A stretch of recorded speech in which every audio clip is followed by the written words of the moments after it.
Depuis plus de 3 siècles, l'histoire d'Husqvarna nous parle en creux du monde. Du monde tel qu'il a été, du monde tel qu'il est, et aussi régulièrement, du monde tel qu'il sera. L'histoire d'Husqvarna, c'est une histoire de savoir-faire et de résilience. Une histoire de progrès et d'opportunité. Une histoire d'innovation et d'évolution. Une saga écrite dans les mouvements du monde, en temps de guerre, en temps de paix, jusqu'à l'époque contemporaine. La saga Husqvarna. Le XVIIe siècle. Lorsque naît Husqvarna en 1689, les guerres déchirent le continent. La Suède, belligérante, grande puissance parmi les puissances européennes, voit comme d'autres sans cesse augmenter son besoin en armes, à la fabrication desquelles l'hydroélectricité s'avère indispensable. Pour en assurer la production, c'est donc stratégiquement près d'une chute d'eau qu'Husqvarna voit le jour. Celle de la ville d'Husqvarna, avec un K cette fois, où en tant qu'armurerie royale, l'entreprise se consacre à fabriquer les mousquets de l'armée nationale. En témoigne encore son logo, inspiré de l'outil de visée des mousquets en question. Dès ses débuts, Husqvarna est adepte de la haute précision. C'est ainsi que le socle de ses futures productions est posé dès ses origines. Futures productions qui apparaîtront quelques 200 années plus tard, sous la forme de machines à coudre, alors que s'installera l'époque contemporaine, lorsqu'enfin la paix sera de retour en Europe. Et pourquoi des machines à coudre ? La machinerie initialement destinée à la production de fusils s'adapte bien à leur fabrication. 1872. Pour accompagner la réinvention d'Husqvarna, un nouvel atelier et une fonderie sont créés. L'entreprise a grand soif de modernité, mais les affaires se portent mal.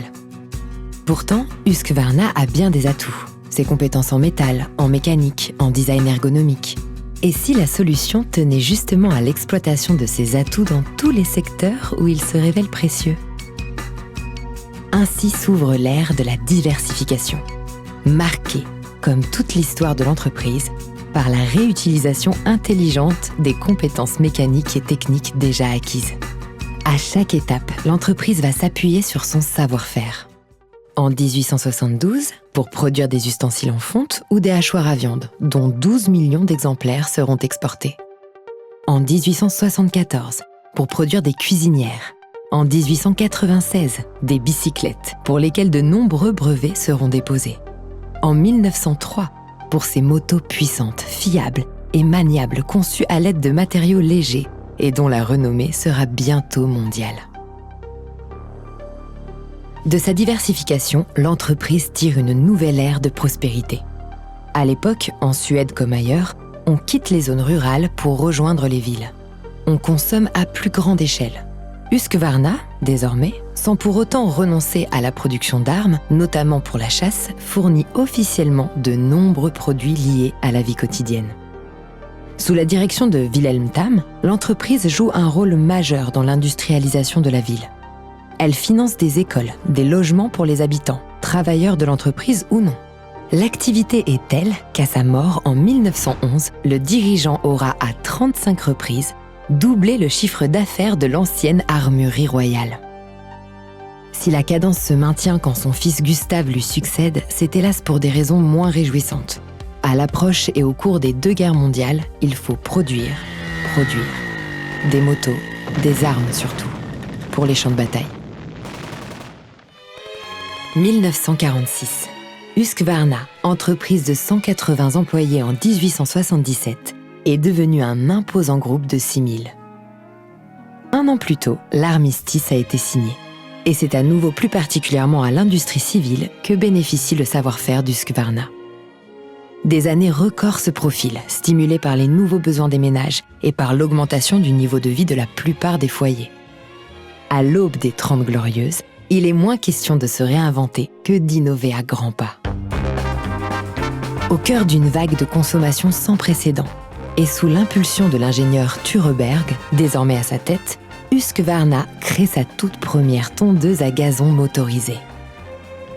Elle s'attelle à la production massive de machines à laver, de réfrigérateurs, de cuisinières, d'appareils électroménagers, des modèles toujours plus modernes, comme en attestent les pas de géants effectués dans le développement de la technologie des fours à micro-ondes. S'adapter et innover. La tâche est d'autant plus nécessaire à cette époque que sur le marché de la moto, notamment, la demande est en baisse et la concurrence rude.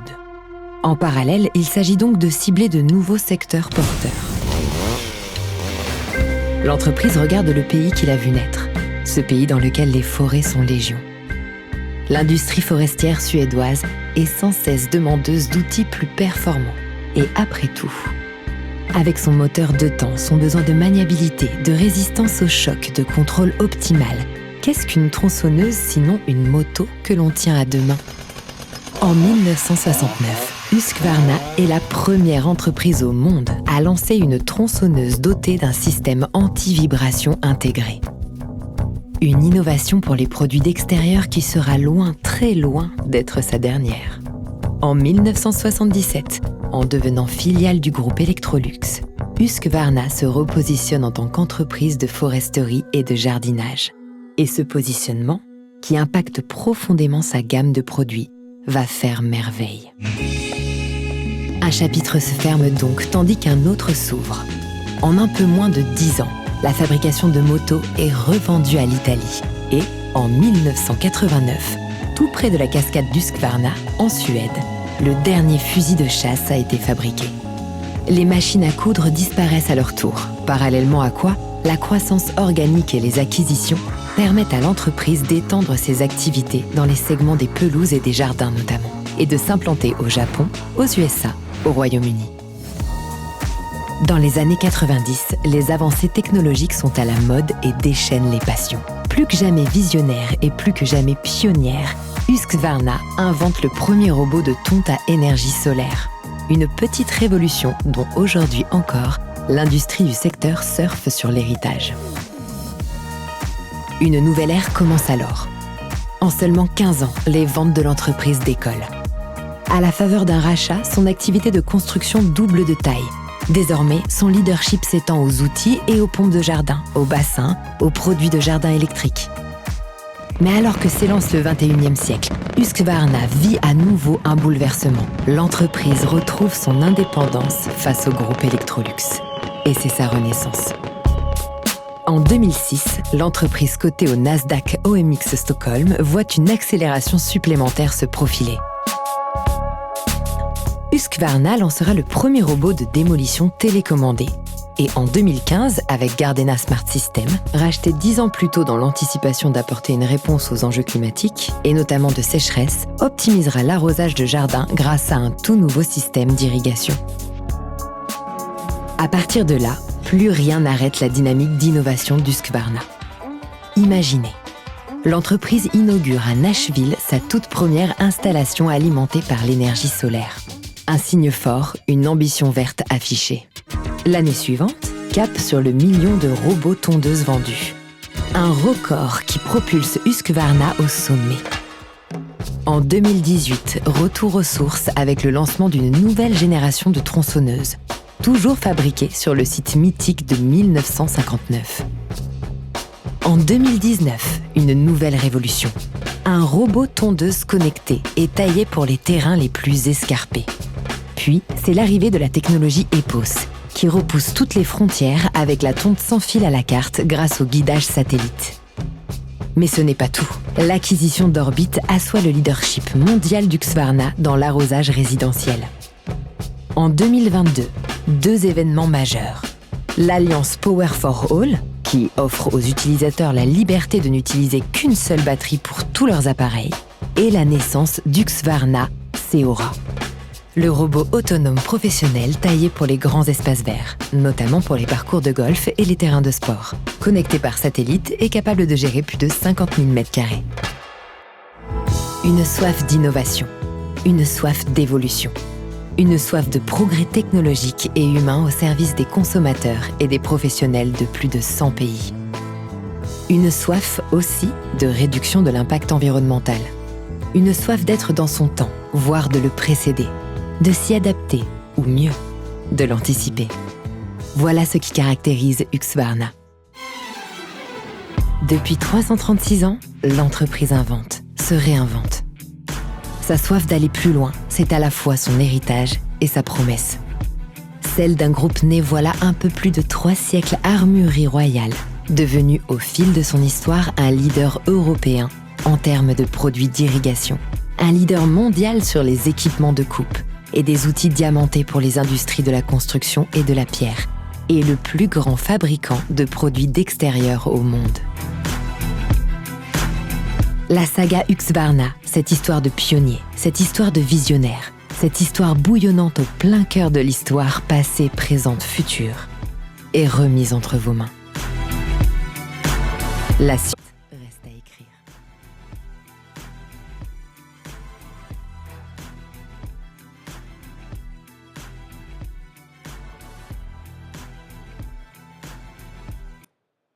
Et voilà, on vient de passer 336 ans ensemble, qui retrace l'histoire du Husqvarna. C'était important de le montrer parce que souvent, on voit des entreprises, mais on ne sait pas vraiment ce qu'il y a derrière. Là, il y a toute une histoire, il y a un savoir-faire, il y a des remises en question. Et il y a une évolution, vous voyez, il y a 336 ans, on faisait des armes. Aujourd'hui, on fait des robots de tonte qui impactent les écosystèmes et qui sont des véritables révolutions dans les golfs, aujourd'hui, notamment sur les terrains de foot, mais aussi dans les jardins. Et comme vous l'avez vu, on voit beaucoup de robots aujourd'hui. Husqvarna est l'inventeur du robot et a lancé le robot il y a 30 ans. En 1995, quand personne n'y croyait encore, on a lancé cette innovation. Aujourd'hui, donc, vous voyez, c'est 12 000 employés, à peu près 13 000 employés, on va dire. C'est à peu près 4 milliards de chiffre d'affaires dans le monde entier. Je vais passer vite parce que vous avez déjà vu. On a intégré Gardena, que vous connaissez plus dans GSB, avec l'arrosage, ou encore les robots de tonte également. Alors la fabrication est européenne, je sais que j'insiste là-dessus, mais on est encore... Alors l'Europe, le UK, on peut poser des questions, mais ça reste quand même la culture européenne. On a des usines en Pologne, mais on en a également en Angleterre. Et on est un résistant par rapport à ça, puisqu'on produit nos robots en Europe. Pour avoir visité les usines, et c'est bien rare aujourd'hui, donc je vais quand même l'évoquer. On a 9000 concessionnaires, un peu comme des concessionnaires Audi pour la voiture, on l'a pour la motoculture, qui font la réparation, qui sont nos partenaires au quotidien et qui vendent la solution Husqvarna.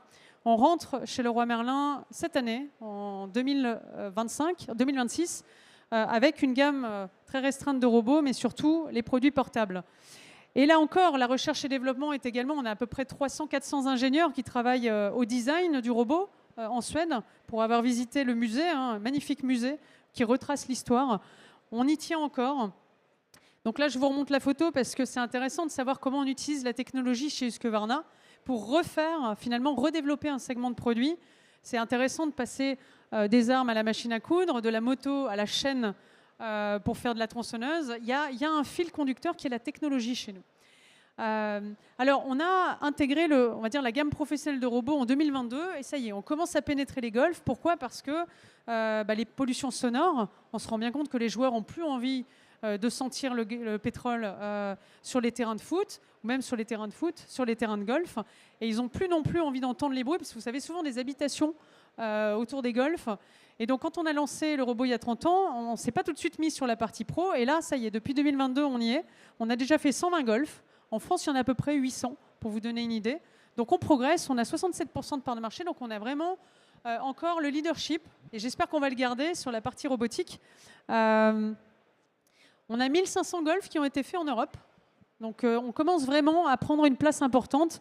Et peut-être une slide avant de passer la parole à Jérôme sur la culture suédoise. Alors, vous savez, je pense qu'on n'a pas besoin de... Si je vous pose la question, qu'est-ce qu'évoque la culture suédoise ? Tout de suite, on a l'impression qu'ils sont plus en avance que nous sur la partie environnement, sociétale. Et c'est le cas. C'est le cas. Ils ont 80% de leur territoire, ce sont des forêts. Ils ont un milieu extrêmement naturel. Et donc, très rapidement, en 2015, le groupe a décidé d'impacter l'écosystème. Donc, on a aussi envie de passer tous nos produits pétrole en produits batterie. Ça prend du temps, comme la transition automobile, comme la transition énergétique passant du nucléaire au solaire. C'est la même chose, parce que vous comprenez bien que les bûcherons qui sont en forêt, ils ne vont pas porter 8, 10 batteries pour aller en tout cas couper les arbres. Donc, on a encore ce poids puissance technologique qui n'est pas encore là. Mais par contre, pour les paysagistes, pour les arboristes, on a des solutions batteries, et notamment la robotique. Alors, on s'est fixé des plans ambitieux depuis 2015. On a déjà des premiers résultats. Par exemple, nos usines, quasiment toutes nos usines sont autonomes en termes d'électricité, donc renouvelable. Notamment, on a des centrales solaires quasiment dans toutes nos usines. Et l'électricité que nous puisons, en fait, est renouvelable à 100% dans toutes les usines que nous avons. Alors, je ne vais pas détailler toutes les slides, mais il y a quelque chose qui est important, parce qu'on est la seule boîte de jardin à le faire, c'est qu'on s'est fixé des objectifs avec l'ONU, déjà sur les 10 objectifs de l'ONU, et on s'est fixé des objectifs avec un organisme qui s'appelle le SBTI, Science Based Target Initiative. Ça veut dire quoi? C'est-à-dire qu'il y a un organisme international qui fixe des objectifs ambitieux pour les entreprises qui veulent réduire leurs émissions de carbone. Ben, on s'est dit on veut les réduire à 35%. Sur toute la chaîne de valeur. C'est-à-dire qu'on veut que les émissions de carbone baissent. Comment on a fait? On a réussi et on les a dépassées parce qu'on a investi dans la robotique depuis 30 ans. Je vous l'ai dit juste avant, en 1994, il n'y avait personne. Et donc le fait de fermer quelques usines pétrole, notamment aux États-Unis, d'avoir ouvert des usines de robotique et d'aller aussi sur les produits portables batteries, nous ont permis de réduire considérablement les émissions de carbone que nous avons. Et je ne peux pas tout vous détailler aujourd'hui parce qu'on n'aura pas le temps, mais on a aussi ressorti le rewilding mode. C'est une option sur votre robot qui vous permet d'épargner 10% de votre jardin. Et pour les abeilles, par exemple, les pollinisateurs, qui leur permettent d'avoir un espace que vous réglez dans votre application mobile, suite à une étude qu'on a faite avec 4000 propriétaires de jardins. On a aussi un comité consultatif. C'est vrai qu'on est une entreprise un peu à la pointe par rapport à la société, sociétale et environnementale. On a des philosophes et des scientifiques dans un comité, notamment Sandra Lavorel, qui a eu le prix au CNRS pour ses travaux sur la biodiversité. Donc on travaille avec ces gens-là pour se dire on ne veut pas juste avoir un produit, on veut aussi impacter notre environnement. Et donc je vais m'arrêter là juste avant de passer la parole. On a réussi, on avait 35%, vous vous souvenez, on est à 56%. C'est super rare sur toute la chaîne de valeur de pouvoir dire qu'on a quand même des produits à faible impact, on va dire, d'émissions de carbone. Et il y a une transition à avoir comme pour l'automobile. C'est-à-dire qu'on ne va pas pouvoir passer du pétrole à la batterie en 2 ans, en 3 ans. Donc on va lancer l'année prochaine un pétrole bio qui va nous permettre de réduire considérablement là aussi les émissions de carbone. Donc je vais passer la parole à Jérôme. Voilà, juste cette première partie pour vous dire que on a une responsabilité en tant qu'entrepreneur, enfin entre entreprises, mais vous aussi en tant qu'employé, de faire les bons choix. Et en tout cas d'essayer du mieux possible d'avoir un impact avec les produits que vous utilisez et qui a un impact aussi sur le quotidien dans les jardins, ne plus polluer moins et surtout faire ce qu'on dit. Parce que ça aussi, c'est juste, voilà, c'est sympa d'avoir des slides, mais c'est sympa aussi d'avoir des résultats. Voilà. Je te laisse la parole, Jérôme. Merci. Merci Sabrina. Donc moi je me représente à nouveau, donc je suis Jérôme Lacroix, gérant de l'entreprise Lacroix Jardin. Je viens vous faire part aujourd'hui de mon expérience en tant qu'utilisateur. Donc moi je gère cette entreprise depuis 25 ans environ, c'est une entreprise familiale, comme c'est souvent le cas dans notre profession. Une entreprise qui a 50 ans et qui est située en région parisienne à 50 km à l'ouest de Paris. Voilà. Et du coup on a une clientèle qui se situe sur 4-5 départements aux alentours de 1 heure de trajet à peu près autour de chez nous. On se limite à ce périmètre-là. Notre activité se résume en 3 secteurs, comme souvent. Donc, principalement l'entretien, pratiquement 2/3 de notre chiffre d'affaires. Les travaux de création, que ce soit plantation, maçonnerie paysagère, clôture.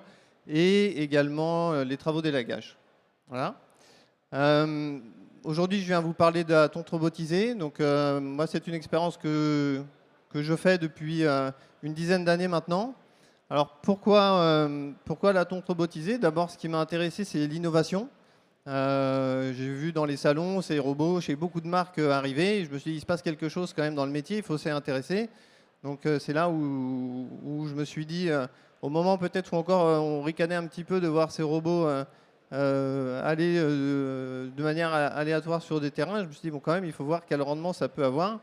Et puis, dans le but aussi de se différencier face à nos concurrents, on est beaucoup sur le marché et il faut pouvoir faire vivre nos contrats et apporter des nouvelles choses à nos clients et leur montrer qu'on est actif sur le marché, qu'on cherche des solutions pour s'améliorer pour eux aussi. Voilà. Autre problématique, c'était aussi ce pic d'activité qu'on connaît tous sur les mois de mai et juin. On est à tondre les pelouses, on est pressé par nos clients Ils ont, pour ceux qui font des particuliers, une fête un samedi, pour un professionnel, un salon.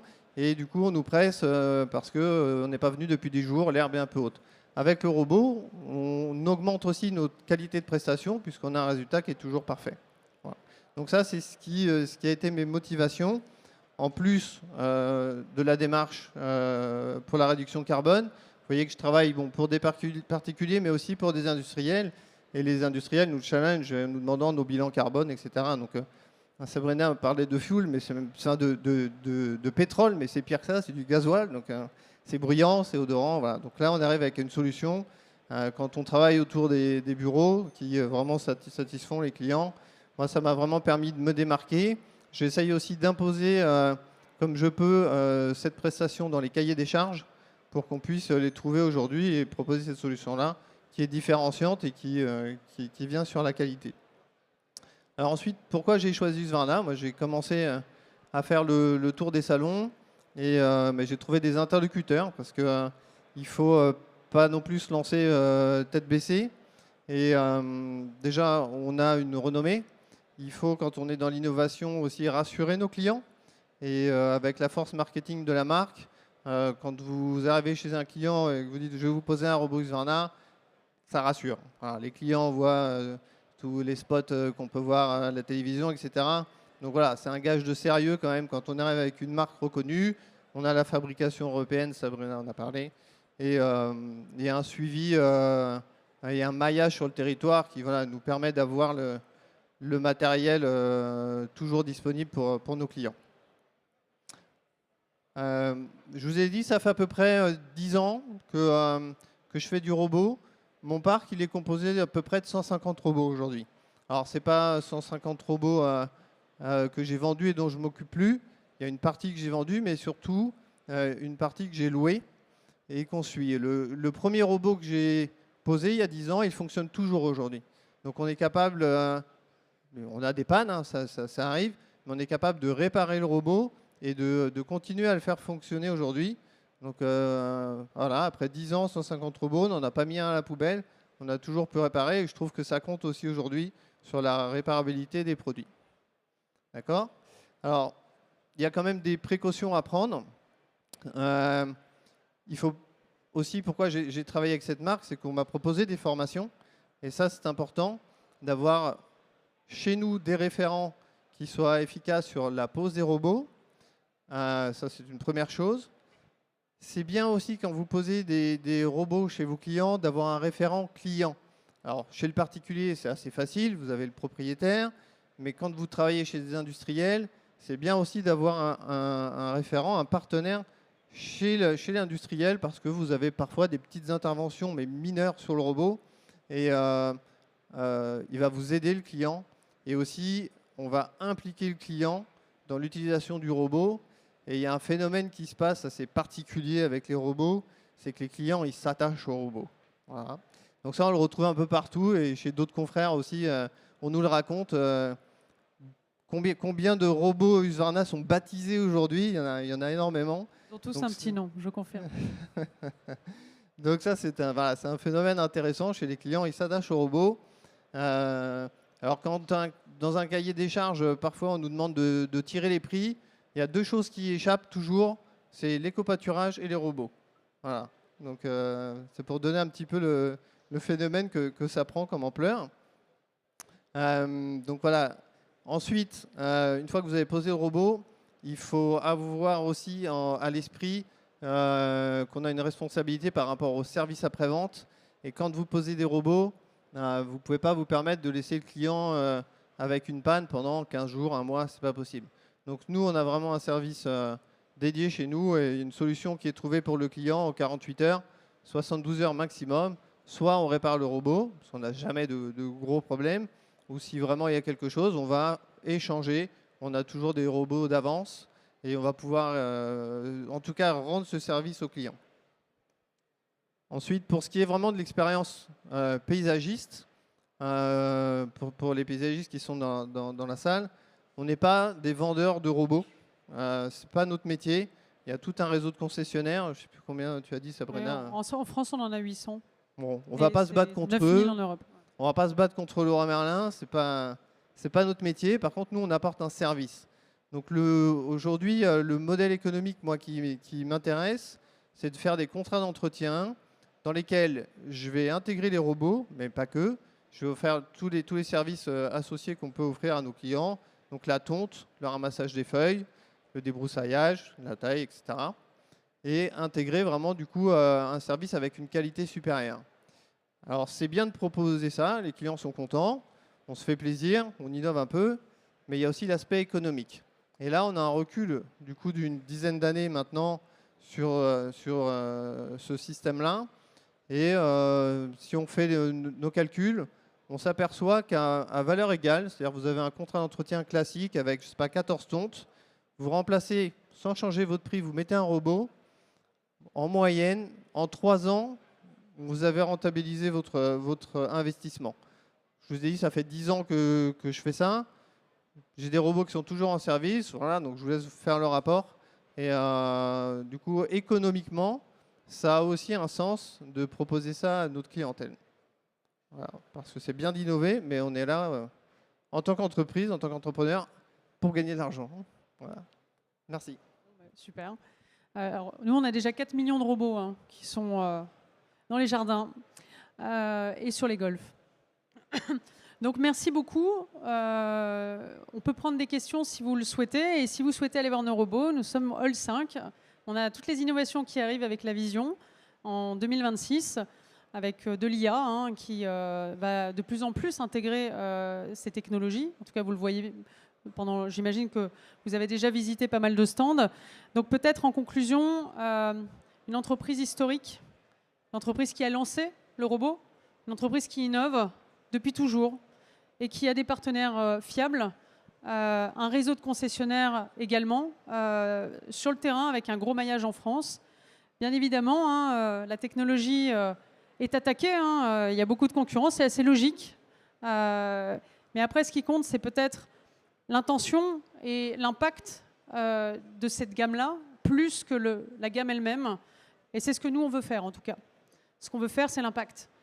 C'est avoir un impact sur l'écosystème, c'est répondre à des normes environnementales, c'est avoir une production locale pour éviter, même si le bilan carbone n'est pas dû principalement au transport. Mais en tout cas, voilà, j'espère que ça vous a plu.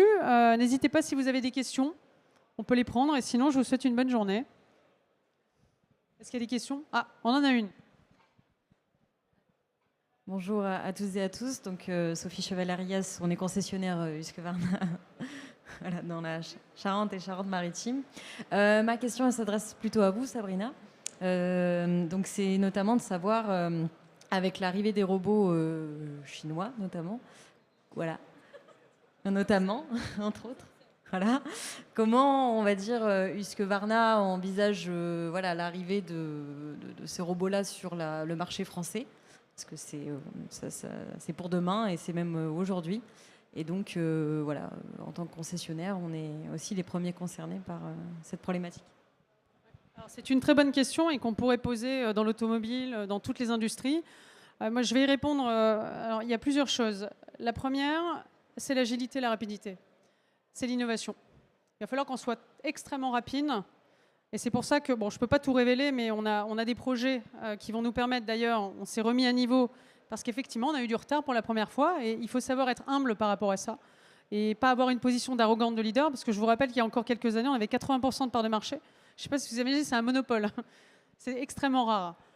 On a encore 67, on ne va pas se plaindre. On reste le leader incontesté, mais on est attaqué, c'est clair. Donc il va falloir y répondre par l'innovation.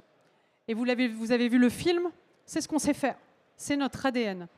Mais ça ne peut pas se faire sans une réglementation qui protège l'Europe. Parce que tout seul, on n'y arrivera pas. Donc il faut aussi que l'Europe s'y mette. Et il faut qu'on soit protégé par rapport à ça, par rapport à un outil industriel protégé, européen, mais tout en étant bien évidemment dans l'équilibre de la loi naturelle de la concurrence. Mais je pense sincèrement que sans une réglementation, ou peut-être forte, on n'y arrivera pas. Après, on a quand même des ingénieurs qu'on a envoyés dans certains pays pour pouvoir aller plus vite. Et donc, aller prendre aussi une technologie, en tout cas apprendre pour ramener ça aussi en Europe et pouvoir être source de proposition. Ce qui est sûr, c'est qu'on a encore cette force d'innovation chez nous. On a les parts de marché, elles sont là. On a notre réseau aussi, qui est important, vous en faites partie. C'est pas facile de créer un réseau en 2 mois. Hein. Nous, ça fait 30 ans qu'il est créé. Il est là, il est installé, il évolue. Et j'ai envie de vous dire, la concurrence est normale et logique. Dans toutes les industries, elle est présente. Et c'est super parce que ça nous permet de nous remettre en question. Et ça va nous permettre quoi? D'agir, tout simplement, d'être plus agile, d'être plus rapide. Et donc, merci à la concurrence. Merci de nous réveiller. Parce que souvent, quand on est leader, vous savez, on dort un peu. Donc, c'est une bonne question. Et effectivement, j'imagine qu'il y a encore 336 ans qui nous attendent avec d'autres innovations à vous proposer. On sera peut-être plus là, quoique avec l'IA maintenant, vous savez. On va peut-être trouver un moyen de vivre plus longtemps. D'autres questions? Non? C'est bien les jeunes? C'était bien? Bonne présentation. Bon, bah, écoutez, s'il n'y a pas d'autres questions, je vous remercie. Et puis, le mot de la fin, hein, on est tous responsables de nos choix. Faites les bons choix. Bonne journée. Merci.